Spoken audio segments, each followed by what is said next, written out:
আসসালামু আলাইকুম। আওয়ামী লীগ এবং জামাতে ইসলাম তাহলে কি মিলে গেল? এটা কি বাস্তব কথা? দুটি বিশ্ববিদ্যালয় নির্বাচনে জামাতে ইসলামের নিরস্কর জয় তার কিন্তু একটি প্রমাণ মিলে দিয়েছে। যেহেতু আওয়ামী লীগকে নিষিদ্ধ করা হয়েছে, আওয়ামী লীগের ভোটগুলি কিন্তু কারো কথা না শুনে তারা কিন্তু ছাত্র শিবিরের বাক্সে কিন্তু দিয়ে দিয়েছে। এটা কিন্তু একটা বাস্তব কথা।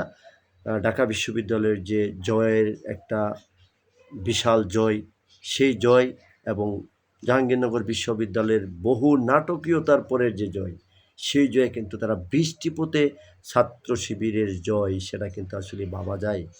দেখে আপনারা ভাবতে পারেন যে এইভাবে নিরস্কর জয় হবে। জামাতে ইসলামের বৃষ্টিপদে জয়ী হয়েছেন। এটা কি কি কীরকম একটি জয়? বিশাল একটি জয়। সেই জয়কে আসলে সাধারণ মানুষ কিন্তু পাবে।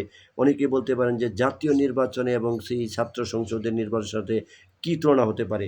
আসলে বাংলাদেশের মানুষ কিন্তু এখন আর বোকা নয়। বাংলাদেশের মানুষ এখন খোঁজ খবর নেয় এবং রিস্কাওয়ালাকে ধরে একদম হাই লেভেল পর্যন্ত যে মানুষ কিন্তু এখন রাজনীতি নিয়ে ব্যস্ত থাকে।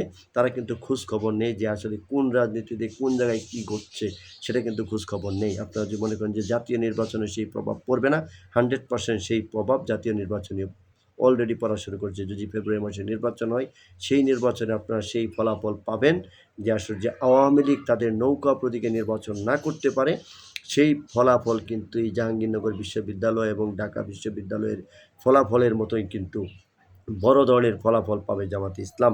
কারণ হচ্ছে আওয়ামী লীগের সাধারণ মানুষ যারা আছে, তারা কিন্তু নেত্রীর কথাও শুনবে না, কারো কথাই শুনবে না।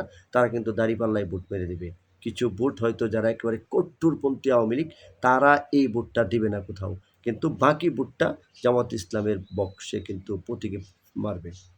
একমাত্র হয়তো যারা আওয়ামী লীগকে একেবারেই মন থেকে ভালোবাসে, যারা মুজিববাদ, একেবারেই শেখ হাসিনা একেবারেই ভক্ত যারা আছেন, তারা হয়তো 10% বা 20% থাকতে পারে। বাকি ভোট কিন্তু এই ছাত্র শিবিরের এবং জামাত ইসলামের কাছে দিয়ে দিবে।